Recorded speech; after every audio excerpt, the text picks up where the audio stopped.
Guys, thank you so much for being here. I'm so excited to be a part of this Mobile Monday and talk to you about 5 tax tips that for real estate professionals that could save you a ton of money on your taxes. Okay. So real quick, I'm going to dive in. We're going to go quick. Okay. And I want to give you a real quick background about me. I'm the co-founder of Midas IQ. And I have a background in investment banking, mergers, acquisitions. I've ghostwritten hundreds of articles and books for the financial industry, passionate about education for self-employed.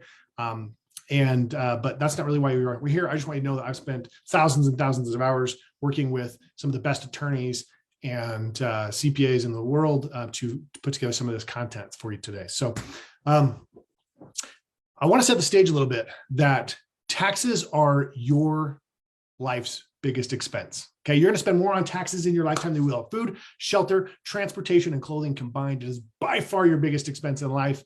So if you're looking to cut expenses with inflation and all that stuff happening right now, taxes are a good place to start because you pay a lot of them. Now, sometimes they're hidden because you're paying sales tax and all this other stuff, different taxes, but income tax is definitely the biggest for most people. And so we're going to try to cut that a little bit today. Okay. The good news is we can help. Here's a crazy stat. 93% of small businesses are overpaying on their taxes. That includes real estate agents. And I might even be higher on real estate agents. I'm going to show you how to keep some of that hard-earned money today. And here's the agenda. Okay. First, in order to do this correctly, I need to debunk some incorrect thinking about taxes. So we're going to cover some of those. Then we're going to talk about 5 strategies, maybe more if we have a little bit of time. I'll hit a few more. And then I'll show you what we can do after today to keep lowering your taxes. Okay. I know we only have a little bit of time together, so I want to make sure I can give you as much value as possible. First of all, let's talk about why 93% of businesses are overpaying their taxes. Let me see if I can get my camera out of my way here. There we go. Okay. Why are 93% of businesses overpaying on taxes? Well, the tax code has become very complex over the years. And the tax industry has not been able to adapt properly. And that's not all their fault. Some of that's just us as the consumer not knowing what to do. An example is going to be really helpful on this. Okay, I want you to compare what the wealthy do when it comes to taxes compared to the average business owner. So let's start with the wealthy first. The way the wealthy save on taxes is this. They have an army of tax attorneys and CPAs that work for them full time. Okay, pretty easy. They dig out the best deductions. Those people are working to find the best opportunities for them. When they have a decision to make, what equipment to buy, they find the most tax advantaged way to do that. Okay. They're proactively looking for ways to save money on their taxes throughout the entire year. Whereas the small business owner talks with the tax professional once a year and they share an accountant with 300 other business owners. That might be an eye-opening statistic for you. But when you think about it, when you use an accountant, and this is not their fault. Accountants are amazing. And I highly suggest that everybody use one. You should never do your own taxes. Okay. But you need to understand some of the limitations and how to play within the space. Number one, you need to know that you're sharing that account with 300 other business owners. Okay. Which means that in no other industry do they give the accountant or, the person like the accountant such little time to do it. They have to do 300 tax returns for those 300 clients in 8 weeks. Okay. So their entire year is jammed into these short periods of time, which means they have about 2.5 hours to work on a tax return on average. Okay. So they cannot possibly do everything in the world. They do the best they can with the time they give it and more importantly, the information that they've received. Most of the time they don't have all the information, but they can't be expected to know every single thing about your business because it is your business. Okay. When you understand this a little bit, you can start to see a little bit of difference. The wealthy are proactive and they do tax planning. The average business owner, I should say, is reactive. They do tax filing, not tax planning. They don't realize that it's different. Okay. But today, now you know. Okay. Now you know. The most important thing, the most valuable time you could spend or money you could spend in your business is actually doing some tax planning outside of the busy season because your accountant doesn't have time during the busy season. They're just trying to cram as many tax returns through as they possibly can and do the best they can. I really feel bad for them. They've been given the short end of the stick there. Okay. That's what we do at Midas IQ. We're not going to talk about this, but we do help you win big by learning how to play the tax game. That's our whole thing. We do have a program. I'm not going to get into it today, but we try to save everybody $10,000 a year on taxes at least, but the average person saves 2 to 3 times that. Not going to talk about that. But if you are interested, we'll put a link down below. If that sounds interesting to you, you like today and you want to learn more, we'd love to have you in part of our group. Okay. Now let's get into some tax tips. Okay. Let's save you some money. Strategy 1, healthcare. Okay. I know I pay almost more in health insurance than I do for my mortgage. It's kind of crazy. There's healthcare costs are skyrocketing. They were before inflation. It's a lot of money. Okay. There's ways to save money on this. Okay. Now we're going to talk about 2 things. I'm not going to talk a lot about a health savings account. Most of you know what a health savings account is, but most of you probably don't know what a health reimbursement account is, or a self-insured medical reimbursement plan. We're going to talk a little bit about more of that. But first, quick reminder, an HSA, pretty straightforward. You can put up to $7,300 as a married couple into a fund. Usually you can set it up at your bank or something like that. And then it grows and you can use that money to pay for medical expenses. Okay, pretty straightforward. But you're limited to putting in $7,300 a year married or $3,650 single. Okay, and that number fluctuates every year a little bit. Pretty straightforward. I want to talk to you about a health reimbursement arrangement. Okay, this has personally saved me probably $40,000 in taxes over the last 6 or 7 years. It is a special benefit plan to reimburse all employees for medical expenses. Now, the reason you haven't heard about this is because big corporations would never do this. A big company's not going to, Walmart is not going to come out and say, hey, listen, if you have any medical expenses, we're going to cover 100% of it. They're going to come out and just pay for insurance, right? They're not going to pay for the medical expenses. That's on the employee. Well, there is a provision. People have been doing this since 1955, where you can put in a plan in your business. It's an actual benefit plan that says, hey, we as a company will reimburse your employees' medical expenses as a policy, and that's a write-off for the business. Okay, it works amazingly well for self-employed people. Okay, here's how it works. Unfortunately, you do have to be married in most cases to do this. If you're a corporation, you can get around it, but there are some limitations still. It's the easiest and cleanest way is if you're an LLC or sole proprietor. But you can do this. Okay, here's how it works. You hire your spouse. You're actually going to pay them as little as possible, minimum wage, but they actually have to work for your business. Okay, you put in place this health reimbursement arrangement that now says that you're going to cover all of you're giving them, sorry, let me back up. You're giving them a small salary or small wage, but you're giving them big benefits. Okay. So you're playing with the small wage, big benefits lever. And now the business gets to pay for the spouse's non-covered necessary medical expenses, which includes you and your kids and all that stuff. But dollar for dollar, that means the deductible, the procedures, all of the things that you normally don't get any sort of benefit for are now deductible, dollar for dollar. Okay.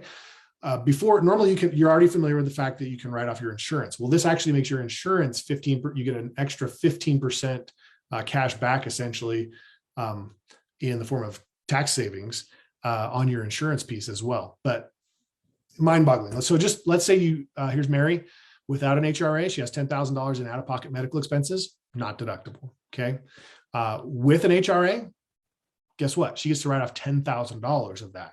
It's an incredibly valuable strategy that if you are married and your spouse is able to do anything, they could be doing paperwork, they could be sending mailers, they could do marketing, social media, they could do anything. But if you have the ability to have them involved in your business in some form or fashion, it's a crazy way to save on your medical expenses. Okay. And there's no cap. You can do it as high as you need to. Okay. You do need an administrator that makes sure that it's set up compliant. You are dealing with employment law. So you need somebody to put in place an actual official plan for you. And they do all the paperwork and stuff at the end of the year so you can give it to your accountant. We don't do this. We recommend, we've tried about a dozen of these companies. The one that we like the best is called Task, Total Administration Services Corporation. You can go and check them out if you want. We have some more information on this at hra.midasiq.com if you're interested, help you qualify. But yeah, totally amazing. There's other people out there. If you want to go shop it, that's fine too. But this is the one that we found that just is the easiest to work with. Okay. Strategy 2.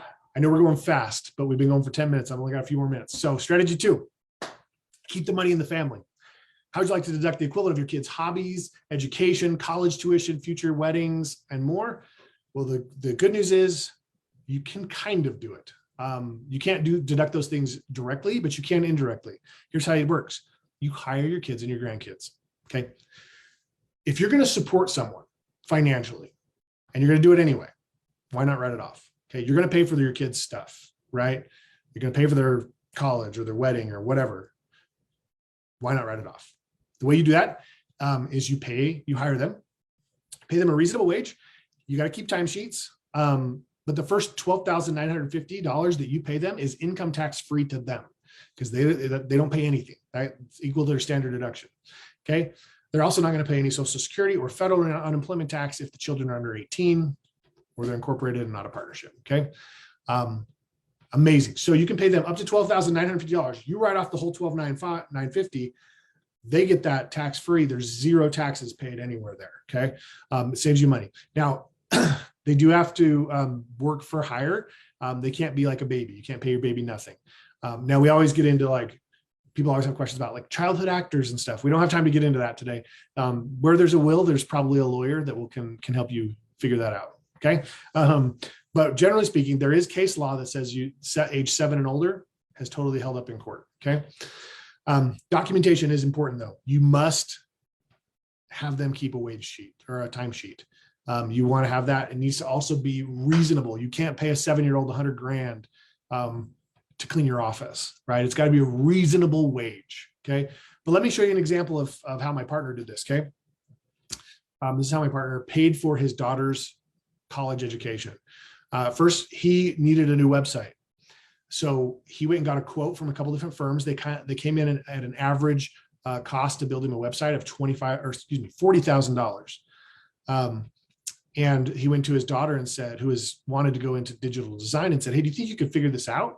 I'll pay you $38,000, a little bit less than $40,000 to go figure out how to build the website that I want. So he ended up doing that. She built him a website. He paid her, less than $40,000, which was the market that he got quoted, and was able to write off $38,000. Okay. Now some of you are saying, but wait, you said it 12,950 or 12,950 was tax-free. That's true. The first was totally tax-free. But his bracket was 37%. His daughter's bracket was 12%. The first $12,950 was tax-free. The remaining portion was only taxed at 12% instead of 37% had he kept the money. Okay. So net savings over $11,000 by paying his kids to do something that he could have hired out. Okay. Really amazing strategy.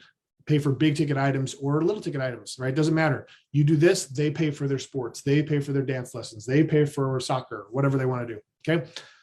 If you're not hiring your kids and you have them, then you are missing out on a lot of money. This is something that is a really great strategy, especially as a real estate agent. Strategy 3, retirement savings. Most business owners overlook their retirement savings dramatically. Okay. The biggest issue that I have with this is that they think that there's an IRA or a Roth IRA, right? Neither one of them allow you to put away a significant amount of money every year. With a little bit of research, or if you get a financial planner involved, pretty quickly, they're going to show you a couple things. I'm just going to talk about 2 really quick. A SEP IRA, which allows you to basically get a write-off for whatever you contribute. And in this scenario, you could put in up to $61,000 in a single year. You do have to meet certain profitability requirements and things like that. Part of it has to be profit sharing. All of that one's profit sharing. But a SEP IRA allows you to put up to $61,000 a year. So even more, if you're older, some catch up stuff. The other one is a 401k, solo 401k, same type of a thing. You can kind of split it out, have a little bit more flexibility. If I was going to do one, I would recommend one. I would probably recommend you check this one out first, because you can also do some other crazy cool stuff with this later on. You can even, if we had more time, we could talk about turning this into a self-directed one eventually, where you could invest in real estate or whatever you want to do, crypto, what alternative assets. But a lot of real estate agents want to invest in real estate, right? So if you do this correctly, you could dump a ton of money in to your retirement account and then start investing in real estate. If you convert that to a self-directed, not enough time to go over it today, but just know that if you're not writing off a lot into your retirement account, you're missing out on a huge opportunity to lower your taxes and start cashing away money that can grow for you tax advantage. Okay. Excuse me. Strategy 4 today. Drive a second car occasionally. Okay. This one is, I want you to think about this. Now, this only works. I'm not saying go out and buy a second car. This works if you already own a second car. Okay. If you like, let's say you're a 2-car family and you got 2 cars, this one is amazing.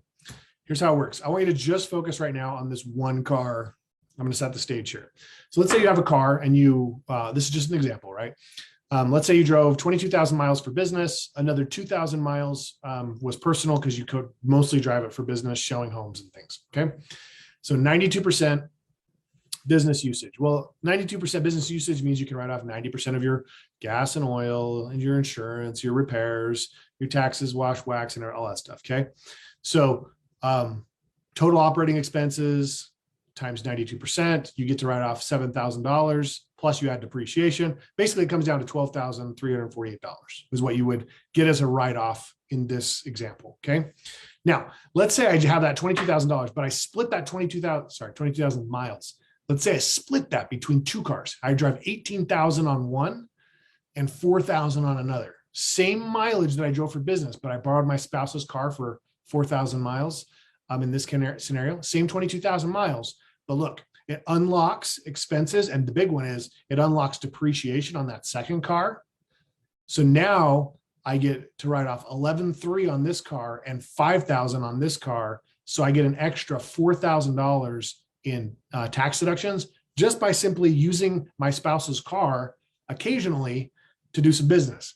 Now I got to track my mileage and all that stuff as well, but it's just a little trick that if you have an asset and it's not being used in your business, if you can find a way to get that used in your business, you're golden. Saves you a ton of money in taxes. Okay.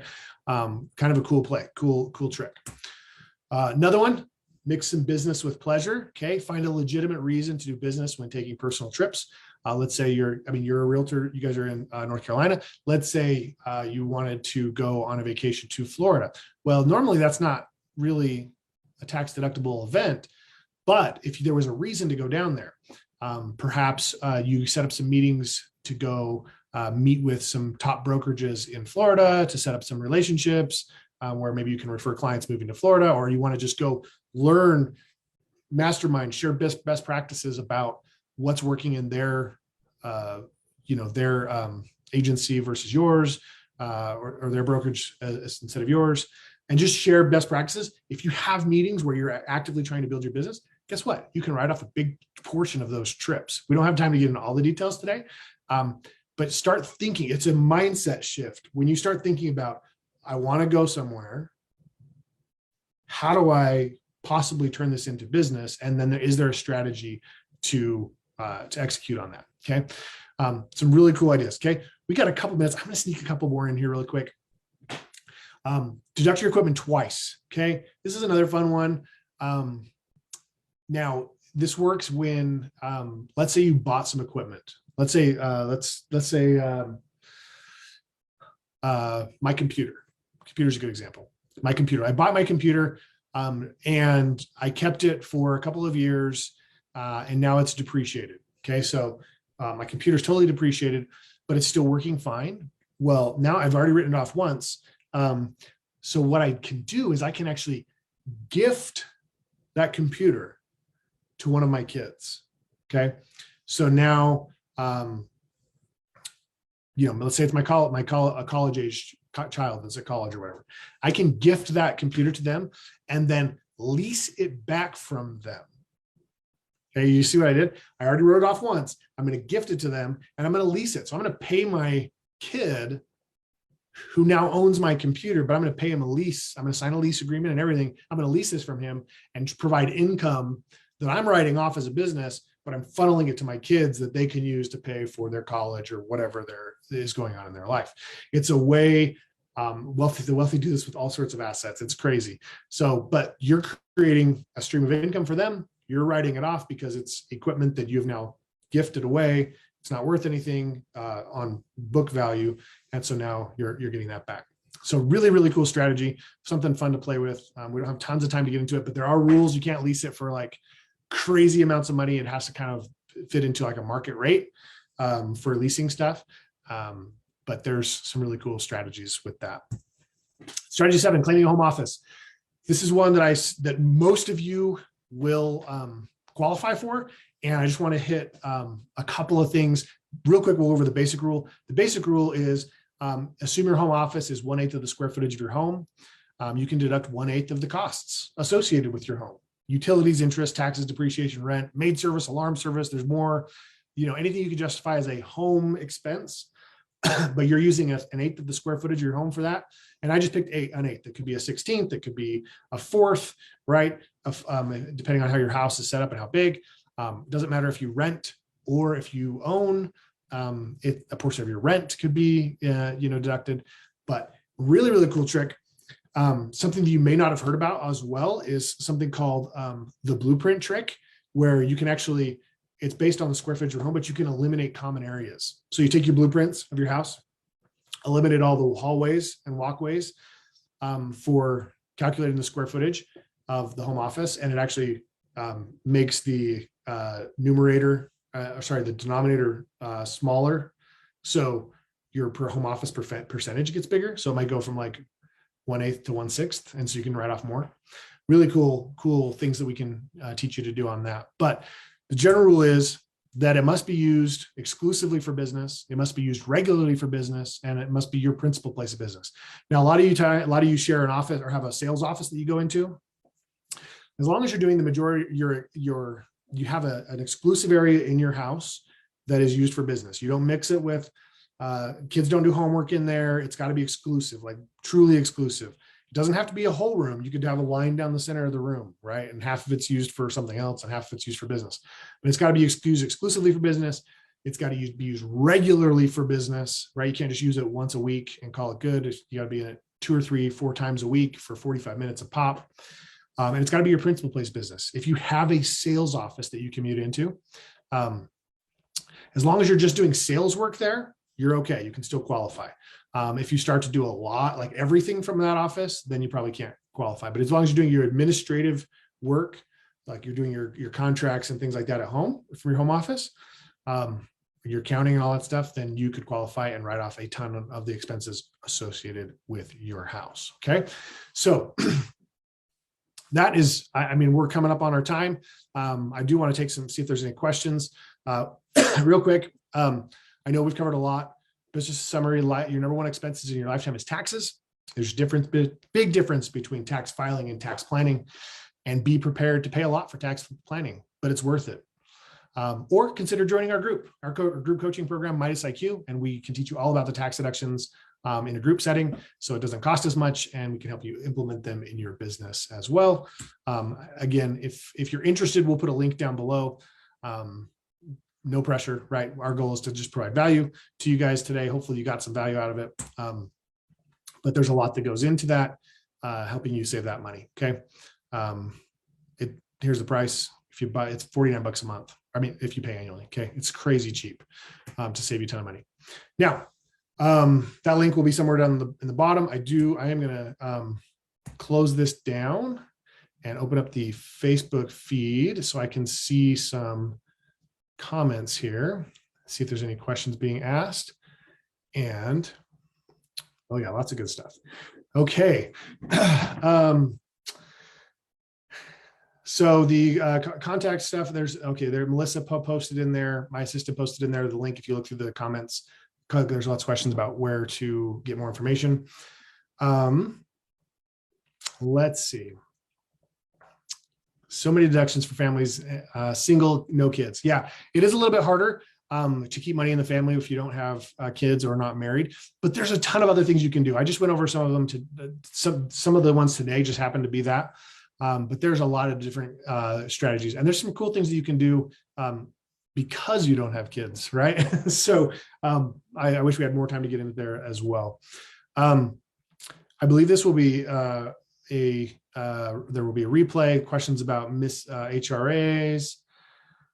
Let's see.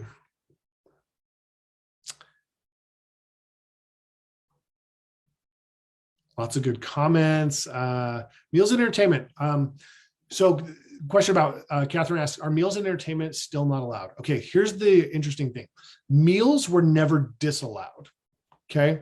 They were always allowed, but they did do away with entertainment back in 2017 when they passed the big tax overhaul under Trump.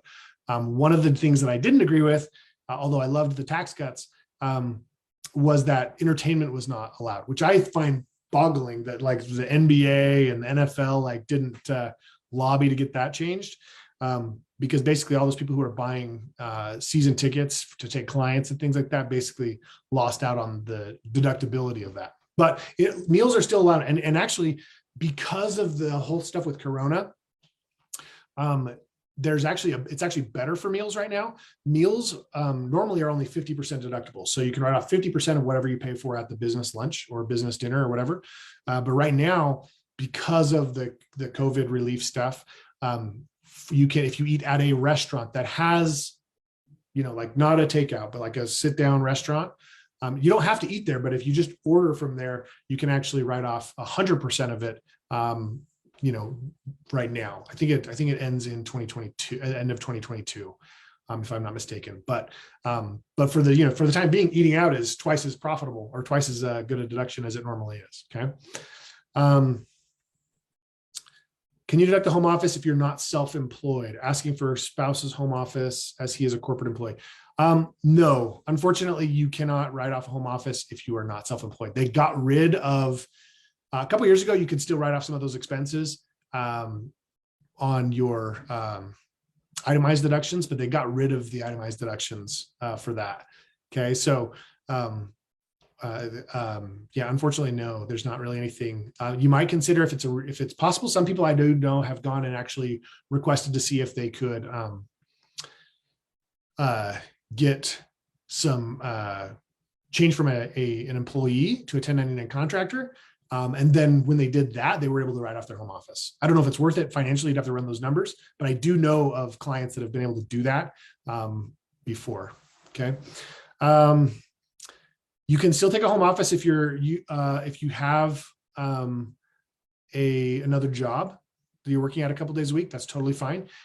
It stands alone as the business, right? So you can have other income from other places. You can have a 9-to-5 job and then a side hustle, and in that side hustle, you're running out of your home office. Totally fine writing that off. Okay, you just don't want to like mix it too much. Like it needs to be exclusive to running the business. I think during COVID, the rules are you use it exclusively for business, but I'm gonna just let you read between the lines there. Okay. Some good questions. When can I no longer benefit from contributing to my IRA? It depends, but generally, I would say talk to your financial planner. I think generally speaking, once you get up to 65-ish, then it's there's starting to be some limitations. But that's it. And we are out of time. I'm so sorry. Hopefully you found this valuable today. We'd love to help you some more. If you're interested, if you like this kind of stuff, I know I went super fast, but in the Midas IQ program, we actually slow it down. And we pick one topic every month. So one month we'll talk about vehicles, and we'll tell you everything we know about vehicles. The next month we'll talk about home office. We'll go everything you know about home office. The next month we'll do everything we know about hiring kids or buying equipment. And so we eat the elephant 1 month at a time with one topic. So and there's a question Melissa's answering. You can hire nieces and nephews. I would say this, it benefits, it's sort of a mutual benefit. If you would be supporting your nieces and nephews with things anyway, then you can go ahead and hire them. If you wouldn't support them financially, then there's not really a huge benefit because you are still paying them. Like it's still cash coming out of your pocket. So it kind of comes down to that question of, would you still support your nieces and nephews financially? If you would, totally appropriate. So anyway, and Dana, last question. I'm required to go to my real estate office 8 days a month. Can I still claim MLS? Yes, as long as you're doing sales work there, like phone duty or something like that, and you're still running the rest of your business from home, you should be able to meet those contributions. Okay, guys, that's it for me. Thanks for your questions. Thanks for letting me come on and spend some time. Again, if you want some help, if you'd like to help us, try to help you find at least $10,000 or more in tax savings, check out the link below. It's not for everybody, but for those that do, we save a ton of money on their stuff. So thanks everybody. That's it for me. Have a wonderful Monday and make your life less taxing. Okay. Talk to you soon.